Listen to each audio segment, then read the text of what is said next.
Bismillahirrahmanirrahim. Assalamualaikum warahmatullahi wabarakatuh. Selamat datang di channel Kirana, channel kisah Rasul Nabi dan peradaban bersama Agus Mu'alif Rohadi. Kisah sebelumnya kita telah mengkisahkan pertemuan Nabi Isa dengan salah satu Imam Haikal Sulaiman, yaitu Nikodemus, yang intinya adalah dalam pertemuan itu membicarakan risalah Taurat tentang Mesias. Yang Mesias, yang dimaksud Mesias ini adalah Rasul terakhir, yang di situ diungkapkan dalam Injil Barnabas bahwa Mesias atau Rasul terakhir itu bernama Ahmad, yang perjanjiannya adalah antara Allah dengan Nabi Ibrahim untuk Nabi Ismail dan keturunannya. Yang dari keturunan Nabi Ismail itu akan muncul Rasul terakhir, yaitu Ahmad atau Muhammad. Yang kisah ini yang dikisahkan pada Injil Barnabas pasal 191 sampai 192 itu dalam Al-Quran disebut dalam Quran surat Al-Baqarah 129 ayat 129. Jadi perjanjian antara Allah dengan Nabi Ibrahim bahwa akan muncul Rasul dari kalangan umatnya yang berasal dari Nabi Ismail, yang berasal dari keturunan Nabi Ismail, yaitu orang-orang Arab. Nabi Ismail adalah pendiri suku Arab, pendiri bangsa Arab. Itu adalah Nabi Ismail, ya, bersama istrinya yang dari Yaman. Istrinya itu Yaman, suku Jurhum atau suku Jarhomit. Dari Nabi Ismail dan istrinya yang dari suku Jurhum inilah muncul suku-suku Arab. Ya, suku Arab itu anak-anak pertamanya bernama Nabit. Ya, sehingga muncul suku Nabit atau Nabayot atau Nebat. Ya. Nah, kemudian yang kedua Kaidar, suku Kedar atau Kaidar. Dari suku Kaidar inilah nanti akan muncul Nabi Muhammad, ya. Muncul kaum Quraisy, dan kaum Quraisy itu, dari kaum Quraisy itu muncul Nabi Muhammad dari suku Kedar, dari anak kedua Nabi Ismail, ya. Nabi Ismail juga punya anak satu perempuan. Kalau laki-lakinya 12, perempuannya satu, namanya Basmat, ya. Atau Mahalat. Basmat atau Mahalat menjadi istrinya Esau, saudara kembarnya Yakub, saudara kembarnya Nabi Yakub. Esau dengan Basmat atau Basmalat itulah yang menurunkan suku Edom atau Idumea, ya. Yang paling terkenal dari suku Edom atau Idumea Rasul itu adalah Nabi Ayub dan Nabi Zulkifli. Di luar Rasul yang paling terkenal siapa? Herodes, ya. Itu dari suku Edom, ya. Herodes, ya. Itu selingan saja, ya, jadi selingan. Tapi pertemuannya antara Nabi Isa dengan Nikodemus itu mengkisahkan tentang pembicaraan tentang Mesias yang berasal dari keturunan Ismail, ya. Nabi Musa pun dengan gembira berteriak kepada Ismail, ya, agar tetap ingat dirinya, agar tetap ingat pada Musa, ya. Dalam Taurat sampai disebut seperti itu. Tapi ini dikisahkan di Injil Barnabas, bukan Injil 4 evangelik, bukan Injilnya kaum Kristen maupun Katolik, bukan, ya. Injilnya kaum Nasoro, Nasoro awal, bukan Nasrani yang menghasilkan Kristen, Katolik dan lainnya, bukan, berbeda ya. Nanti kita akan membahas itu. Nanti pada saatnya kita akan sampai pada situ saat itu, kisah itu setelah berlalu kisahnya Nabi Isa ya. Itu nanti kita bicara tentang Nasoro awal.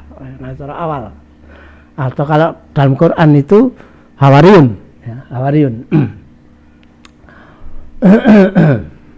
Hawariyun ini juga disebut Ansor ya, atau Nasoro ya, Ansor atau Nasoro, karena mereka ketika ditanya Nabi Isa siapa yang akan menjadi penolong agama Allah ini, mereka yang sanggup, kami ya Isa, kami sanggup menjadi penolong. Dalam Quran kan juga beberapa ayat menyebutkan Hawariyun itu disebut Ansor ya, disebut Ansor juga disebut Nasoro ya. Tapi juga ada ayat yang menyebut seperti Quran surat Al-Baqarah 120 ya, yang menyebut Yahudi dan Nasoro. Sama-sama disebut Nasoro, tapi Hawariyun dan Nasoronya Hawariyun dengan Nasoro ini berbeda. Nanti kita sampai ke sana bagaimana kisah munculnya perbedaan itu ya. Nanti akan kita sampai ke sana nanti. Jadi itu pertemuan dengan Nabi Isa dengan Nikodemus.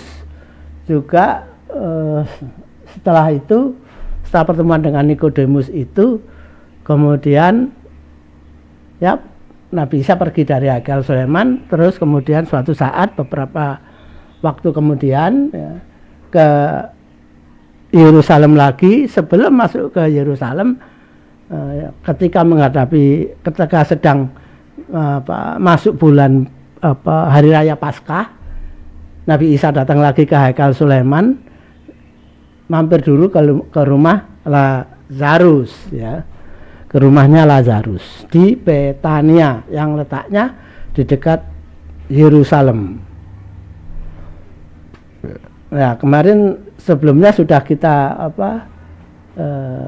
kisahkan bahwa Paskahnya Yahudi itu berbeda dengan Paskahnya kaum Kristen ya.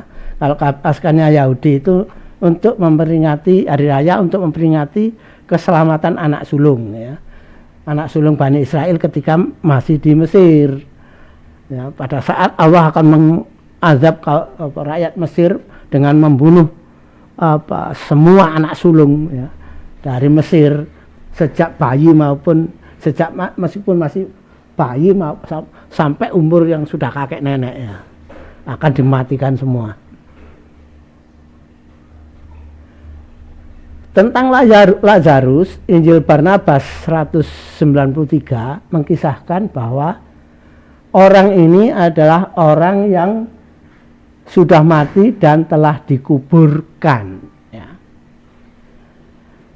4 hari setelah penguburan, datang Nabi Isa yang mengatakan bahwa orang itu belum saatnya mati, namun sedang ditidurkan saja.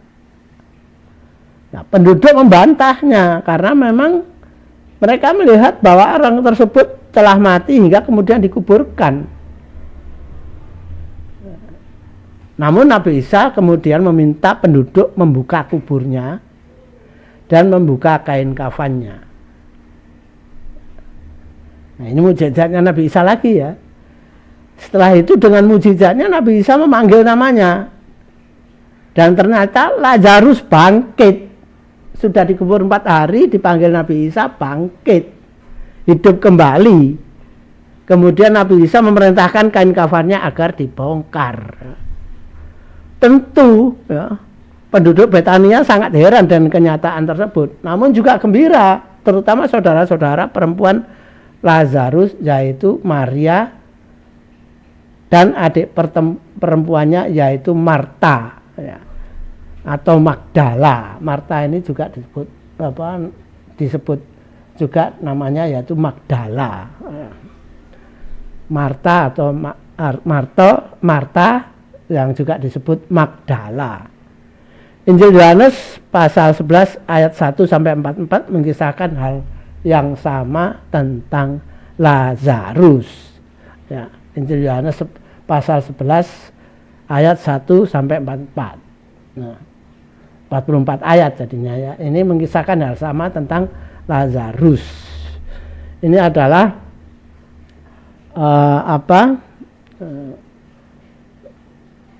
gambar ilustrasi ya, lukisan Nabi Isa dengan mukjizatnya dapat membuat Lazarus dapat bangkit hidup kembali. Di rumah Lazarus, Nabi Isa mengatakan sudah semakin dekat waktu untuk dirinya pergi.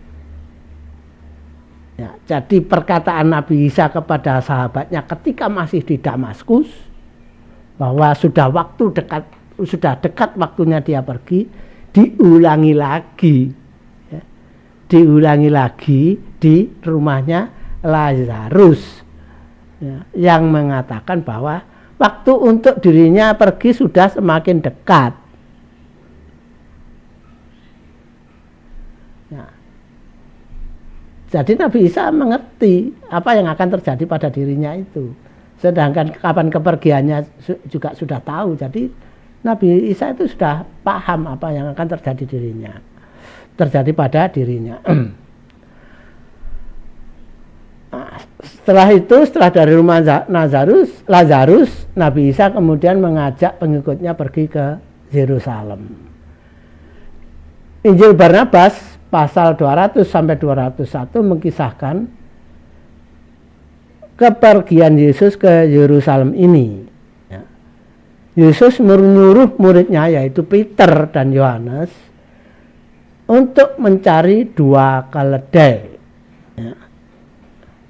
Yang seekor akan dipakai sebagai tunggangannya, sedang seekor lainnya untuk membawa barangnya.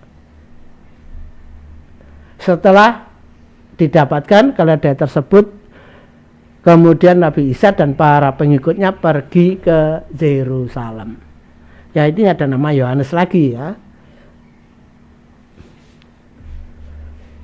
Ya, nama Yohanes ini murid atau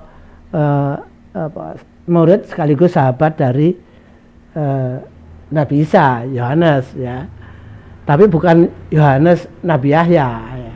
Nabi Yahya itu juga kalau dalam bahasa Aramnya yakse.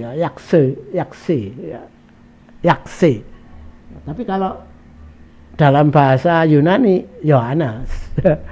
Yohanes ya. Jadi dengan demikian nama sahabat atau Hawariyun Nabi Isa ini mencontoh nama Nabi Yahya. Karena apa? Dalam Al-Quran disebutkan bahwa Allah memberi nama anaknya Nabi Zakaria itu Yahya. Dan itu adalah nama yang pertama kali bagi manusia. Sebelumnya tidak ada orang bernama Yahya. Nah, di Al-Quran kan dijelaskan itu ya. Jadi nama Yahya itu nama yang pertama kali diberikan Allah kepada anaknya Nabi Zakaria. Jadi kalau Yohanes ini, yang Hawariyun ini mencontoh nama itu. Ya, memakai nama itu yang namanya Yohanes. Saya tidak tahu persis apakah Yohanes ini sama dengan nama Yohanes yang menulis Injil Barnabas. Saya tidak tahu persis. Ya. Karena setelah itu mungkin sudah banyak nama Yahya, sudah banyak nama Yohanes. Karena begitu terkenalnya Nabi Yahya yang membaptis itu ya, yang membaptis, membuat ajaran membaptis dengan dicelupkan di Sungai Yordan sebagai tanda pertobatan ya. Bukan tanda memberi nama, tapi tanda pertobatan ya. Tanda pertobatan atas kesalahannya menjalankan risalah Taurat. Itu dibaptis ya. Kalau di Al-Quran disempurnakan lagi menjadi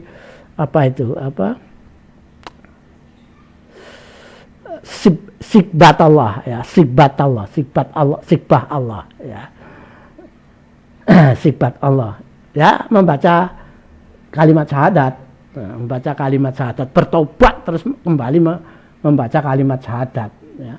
Mengakui kesalahan terus kembali membaca kalimat syahadat. Kalau kamu muslim dalam sholat kan berapa kali dalam sehari semalam ya, membaca kalimat syahadat ya. Jadi sholat wajibnya, sholat sunnahnya kan banyak membaca kalimat syahadat. Jadi demikian Allah memberikan ajaran kepada kepada pemeluk Islam itu, sehingga meski dalam tenggang waktu antar sholat itu kalau manusia kaum muslim berbuat kesalahan, ya kemudian membaca syahadat, mohon ampun, ya, mengakui kesalahan, mohon diampuni dosa dan sebagainya, ya itu berarti sifat Allah model kaum muslim itu sangat ketat kalau dibanding dengan pembaptisan oleh Nabi Yahya yang dilakukan cuma sekali ketika orang bertobat. Tapi kalau umat muslim setiap kali sholat membaca syahadat sebagai bentuk sifat Allah itu. Jadi ketat ya, menjaga dari kesalahan, menjaga dari perbuatan dosa. Jadi disempurnakan pembaptisnya. Nabi Yahya itu kalau dalam Al-Quran disempurnakan dengan sifat Allah itu, pencelupan Allah. Sifat Allah itu arti letternya adalah pencelupan Allah. Bukan pencelupan ke dalam air, tapi dengan bertobat dan mengakui, minta mohon ampun dosa, terus membaca kalimat syahadat. Nah, kembali lagi ke Nabi Isa, ya. Yesus menyuruh muridnya Peter dan Yohanes untuk mencari 2 keledai, ya sudah saya sampaikan tadi. Kemudian Nabi Isa dan menggunakan 2 keledai itu, yang satu membawa barangnya, yang satu ditunggangi oleh Nabi Isa. Setelah itu Nabi Isa dan para pengikutnya pergi ke Yerusalem. Kabar akan datangnya Nabi Isa segera tersebar luas. Ya, mesti seperti itu, ya. Kabarnya mendahului kedatangan Yesus sendiri, ya. Jadi sudah diworo-worokan terlebih dahulu. Kalau zaman dulu ya woro-woro, ya. Kalau sekarang cukup dengan WA, wes gitu, semua orang sudah tahu, ya. Barisan yang mengikuti Nabi Isa semakin lama menjadi semakin besar. Semakin mendekat pada kota Yerusalem, mulai muncul hiruk-pikuk teriakan dari orang-orang yang mengiringi jalannya Nabi Isa. Kedatangannya membuat kota Yerusalem ya mesti menjadi heboh lagi. Pokoknya datang ke Yerusalem mesti kedatangannya disambut dengan kehebohan, ya. Semakin dekat dengan Bait El Sulaiman, dengan Haikal Sulaiman, banyak orang melepas bajunya, histeris melepas bajunya dan membentangkannya di sepanjang jalan yang akan dilalui Nabi Isa menuju Haikal Sulaiman. Jadi ini bajunya orang-orang ini dilepas dibuka di jalan, seolah-olah dijadikan karpet untuk dilewati Nabi Isa. Ya, memang dijadikan karpet, bukan seolah-olah. Jadi di jalanan itu bajunya orang-orang dilepas, digelar di jalan untuk dilewati Nabi Isa. Oh, demikian hebohnya, demikian penghormatannya terhadap Nabi Isa, masyarakat Bani Israel, penduduk Yerusalem pada saat itu, ya. Jadi sampai bajunya dilepas dipakai dengan karpet semewah apapun tidak akan menyamai nilai dari melepas baju untuk digelar sebagai karpet yang dilewati Nabi Isa. Harganya meskipun semahal-mahalnya karpet zaman sekarang tidak akan bisa mengalahkan nilai dari baju yang dilepas untuk dilewati Nabi Isa itu. Jadikan karpetnya Nabi Isa. Demikian sambutannya penduduk Yerusalem kepada Nabi Isa itu.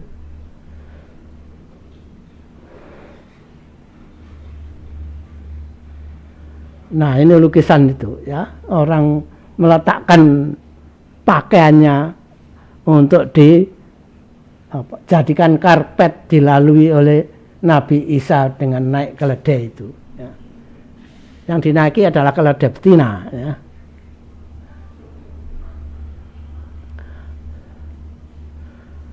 Penduduk Yerusalem mulai melantunkan kata-kata penyambutannya. Apa yang dilantunkan? Mubarak dia yang datang kepada kami dengan mengucapkan nama Allah yang Maha Pengasih. Hosanna. Hosanna itu artinya juru selamat ya. Hosanna ada anak Daud. Inilah Nabi Isa. Inilah Nabi Isa dari Nazaret di Galilea. Ya.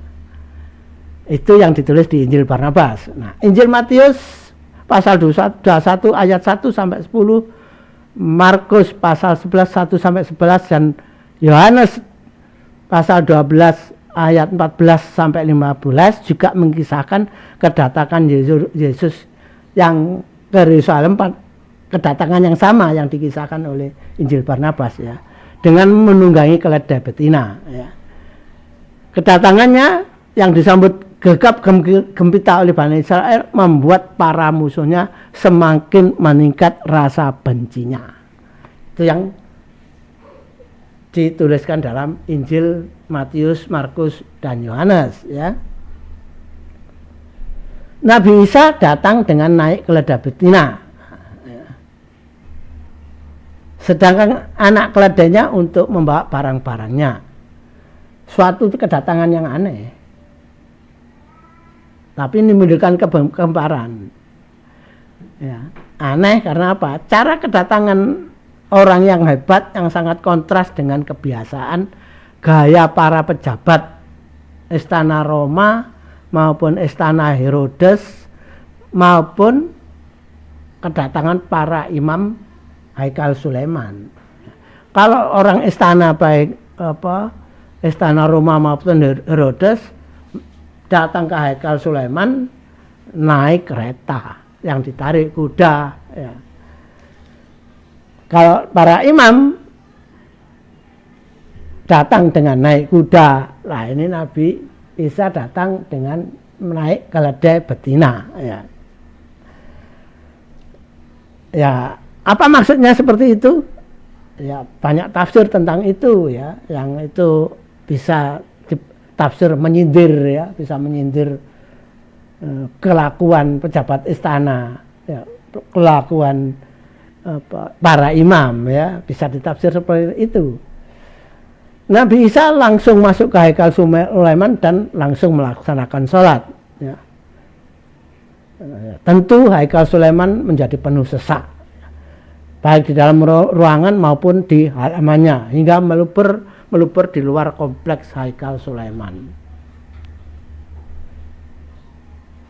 Nah, pada saat seperti itu, para pejabat agama yang membenci Nabi Isa mulai merancang kejadian. Nah, ini mulai merancang kejadian untuk menjatuhkan martabat Nabi Isa. Merancang kejadian untuk menjatuhkan martabat Nabi Isa. Bagaimana caranya? Mereka mengirim banyak orang untuk mencari wanita yang sedang melakukan perzinahan. Ini kan tidak mudah. Perzinahan itu kan sembunyi-sembunyi, ya kan? Ini para imam ini mengirim banyak orang untuk mencari orang yang sedang melakukan perzinahan, ya. Ya. Inilah kenapa kok mencari orang perzinahan. Nah, ini penting ini ya. Yang akhirnya mereka dapat menemukan orang yang berzina itu, yang kemudian wanita yang berzina itu ditangkap dan kemudian dihadapkan pada Nabi Isa. Para imam ini kan berpikir jika Nabi Isa menyelamatkan wanita penzina itu, maka akan bertentangan dengan hukum Musa, bertentangan dengan Taurat. Ya. Karena bertentangan dengan Taurat, Nabi Isa akan disebutnya sebagai pendosa. Jadi itulah tujuannya, menjebak Nabi Isa untuk di branded di branded atau dicap atau di framing atau di framing sebagai pendosa karena melanggar Taurat ya. Karena apa? Sesuai hukum Musa atau hukum Taurat, wanita penzina harus dihukum dengan dilempari batu hingga mati, yaitu dihukum rajam. Dihukum rajam pada saat itu kan dilempari batu sampai mati. Nah, namun tapi kalau Nabi Isa mengampuni orang itu berarti kan melanggar Taurat, padahal orang itu harus dihukum mati dengan rajam. Nah. Namun jika Nabi Isa menghukumnya, jadi kalau tidak menghukum melanggar Taurat, tapi jika Nabi Isa menghukumnya, maka hal itu bertentangan dengan ajaran-ajaran Nabi Isa sendiri, karena di mana-mana berkhotbah tentang ampunan, tentang kasih sayang Allah dan lain-lain. Jadi dianggap Nabi Isa ini tidak konsisten kalau menghukum penzina itu. Jadi intinya begini salah, begitu salah, akan dibuat seperti itu. Nabi Isa dibikin seperti orang yang berbuat begini salah, berbuat begini salah. Hanya ada dua pilihan kan, mengampuni atau menghukum. Nah, mengampuni melanggar Taurat, menghukum menyalahi khutbah-khutbahnya sendiri, menyalahi ajaran-ajarannya sendiri. Jadi itu maunya dibuat serba salah, begini salah, begitu salah. Nah, mereka akhirnya memperoleh wanita itu yang berzina tersebut, kemudian digiring mendatangi dan dihadapkan pada Nabi Isa. Para pejabat agama kemudian mengadukan kepada Nabi Isa ya, kelakuan penzina itu.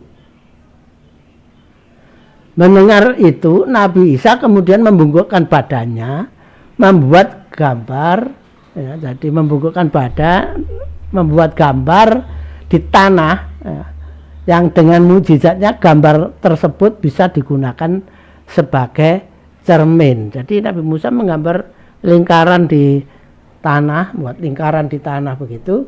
Yang tanah itu karena mujizatnya, kemudian gambar lingkaran itu berubah menjadi cermin yang orang bisa bercermin di situ. Nah, setelah membuat cermin dari tanah, Nabi Isa kemudian berdiri dan naik ke tempat yang lebih tinggi. Kemudian sambil menunjuk ke arah cermin tersebut, lalu berkata kepada para pejabat agama yang datang, yang membawa wanita penzina itu. Nabi Isa berkata, siapa yang tanpa berdosa di antara kamu,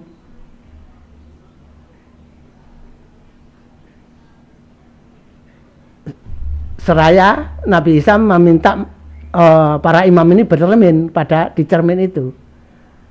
Ya.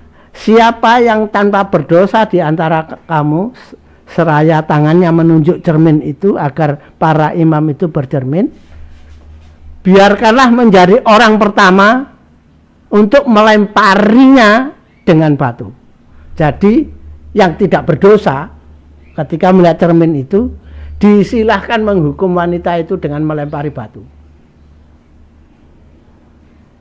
Itu jawaban Nabi Musa.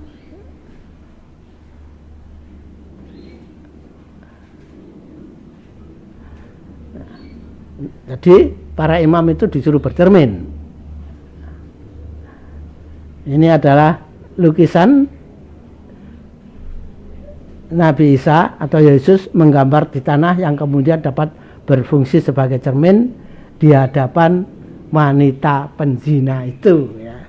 Ini lukisan. Ya. Perkataan yang disampaikan Nabi Isa menunjukkan bahwa seseorang bisa memberikan hukuman kepada orang lain. Ya, jadi orang itu bisa memberikan hukuman pada orang lain sebagai hakim. Hakim itu wakil Allah di dunia. Gitu ya. Apalagi memberikan hukuman rajam hingga mati. Jadi orang yang punya kualifikasi untuk memberikan hukum rajam sampai mati itu harusnya adalah orang yang harus bersih dari dosa. Maksudnya adalah begitu. Kalau masih berdosa, jangan menghukum orang dengan hukuman mati. Maksudnya Nabi Isa seperti itu. Kalau kamu menjadi orang yang tidak berdosa, silahkan menghukum mati orang. Jadi sebelum menghukum mati orang, tengok diri sendiri. Apakah punya dosa atau tidak. Itulah maksudnya Nabi Isa. Agar para imam melihat cermin itu. Jadi bukan hanya sekedar melihat apa itu, melihat ayat atau melihat pasal dalam hukum, dalam perundang-undangan dan sebagainya. Bukan itu kualifikasi orang yang bisa menghukum mati orang itu. Menurut Nabi Isa. Jadi tidak sekedar apa yang tertulis dalam perundang-undangan bahwa seseorang bisa dijatuhi hukuman mati karena ini. Kan orangnya memenuhi kriteria ini melakukan ini sehingga bisa dihukum mati. Kan yang dihukum. Tapi siapa yang menghukum? Yang menghukum ini kalau membaca ayatnya perkataan Nabi Isa itu adalah hakim yang tidak pernah berdosa. Kalau yang menghukum mati orang itu masih punya dosa, nggak pantas menghukum mati orang. Maksudnya Nabi Isa itu seperti itu. Jadi kalau kamu masih punya banyak dosa, jangan menghukum orang lain dengan hukuman mati. Itulah maksud Nabi Isa itu ya.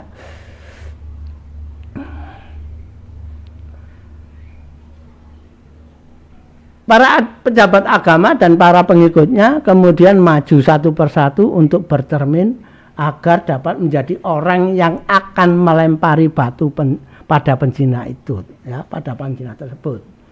Bergiliran mereka mulai dari yang tertua, ya, melihat ke cermin, ya. Nah, ternyata mereka melihat berbagai macam perbuatan dosanya yang menjijikkan, ya. Berbagai macam dosanya yang menjijikkan dan membuat malu diri mereka sendiri. Setelah itu ngelewes, ya. Setelah itu mereka pergi satu persatu dengan rasa malu, pergi ngeluyur gitu, ngelewes gitu. Dosanya malah nampak, ya. Di cermin itu perbuatan dosanya nampak semua. Dan dia bisa melihat perbuatan dosanya sendiri. Mereka itu bisa melihat dosa mereka sendiri, ya. Karena semuanya berdosa, ya mereka tidak pantas menghukum orang lain karena justru mereka adalah orang-orang yang harusnya dihukum atas perbuatannya sendiri. Orang yang banyak berdosa kok menghukum orang lain yang berdosa. Jadi maksudnya begitu. Jadi kalau jadi hakim itu berat. Kualifikasinya adalah jangan membuat dosa supaya bisa menghukum orang. Itu kualifikasi berat. Makanya dari 3 hakim itu hanya 1 orang yang masuk surga. Berat loh hakim itu. Ya, jadi kalau menghukum itu ya kualifikasinya jangan berbuat dosa lah, ya. Mudah-mudahan ada hakim seperti itu, ya. Di Indonesia masih ada hakim seperti itu, ya.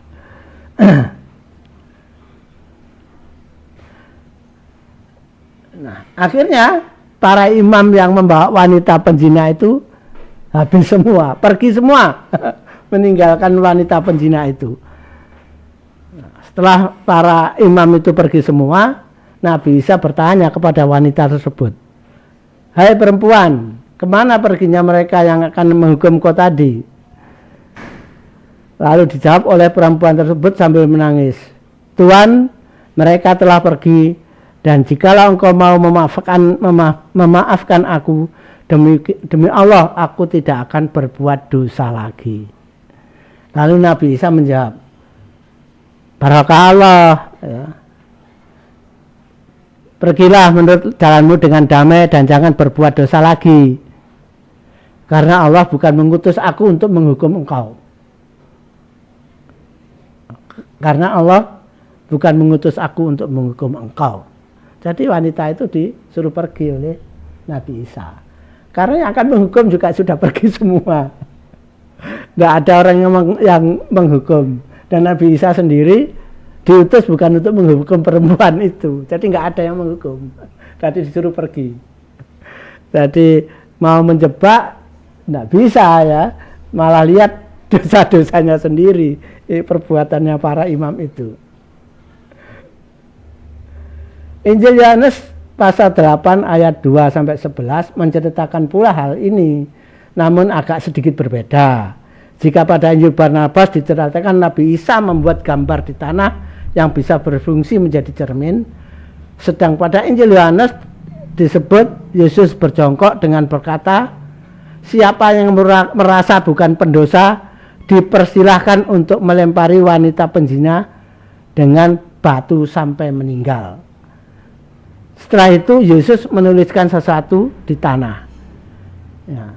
Ya sebenarnya intinya hampir sama ya. Setelah itu Yesus menulis. Kalau di Injil Barnabas tidak disebut Yesus ini menulis sesuatu di tanah. Ya. Kemudian satu persatu orang-orang tersebut pergi karena merasa punya dosa. Ya. Yang dengan demikian mereka merasa pernah berbuat dosa. Injil Yohanes tidak menyebut gambar yang dibuat Yesus di tanah itu kemudian berfungsi sebagai cermin untuk orang-orang yang menghadapkan wanita penzina. Tapi intinya sama karena disebut bahwa Nabi Isa sambil berjongkok berkata, siapa yang merasa bukan pendosa dipersilahkan untuk melempari wanita penzina dengan batu sampai meninggal. Jadi intinya sama. Meskipun kalimatnya agak berbeda ya. Nah, selesailah urusannya dengan wanita penzina itu. Kemudian dalam hari-hari berikutnya di Yerusalem, Yesus mengalami beberapa peristiwa yang menunjukkan bahwa di Yerusalem semakin banyak.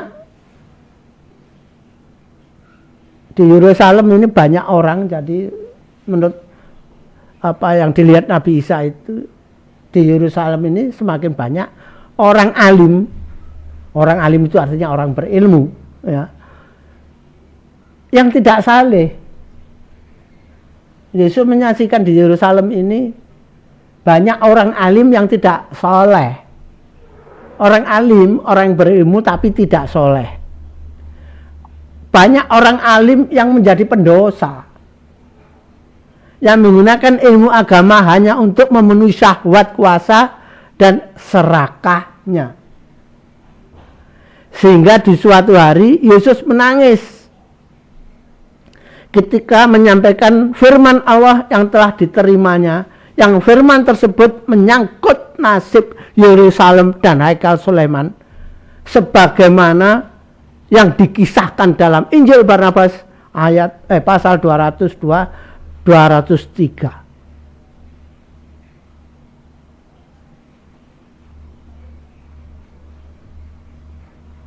Apa firmannya itu? Apa teriakannya itu? Teriakannya ya. Belum sampai pada firmannya. Sebelum menyampaikan firman itu, Yesus menangis sambil berteriak. Menangis sambil berteriak. Ini dikisahkan di Injil Barnabas. Oh Yerusalem, oh Israel, aku menangis atasmu karena kamu tidak tahu hukuman Allahmu. Aku rela mengumpulkan kamu untuk mencintai Allah pencipta kamu. Bagaikan seekor induk ayam mengumpulkan anak-anaknya di bawah sayap-sayapnya, namun kamu tidak mau. Itulah yang diterapkan. Nabi Isa sebelum membacakan firman-Nya. Ya, tapi firman-Nya ini cukup panjang ya. Firman-Nya ini cukup panjang. Kalau saya bacakan ya cukup panjang juga. Jadi untuk kali ini kisahnya sampai di sini dulu ya. Nanti kita sambung lagi pada kisah yang akan datang. Ya. Saya kira itu, mohon maaf kalau kok gak langsung dibacakan firman-Nya. Ini rangkaiannya panjang ya, rangkaiannya panjang, itu akan membuat kisahnya ini menjadi panjang, menitnya jadi panjang. Jadi mohon maaf untuk kali ini kisahnya sampai di sini dulu ya. Sudah banyak ya, cukup banyak informasi yang bisa kami sampaikan. Mudah-mudahan bisa menambah wawasan ilmu tentang menambah pengetahuan kita tentang kisah Nabi Isa ya. Saya kira demikian, mudah-mudahan bermanfaat. Billahi taufik wal hidayah. Wassalamualaikum warahmatullahi wabarakatuh.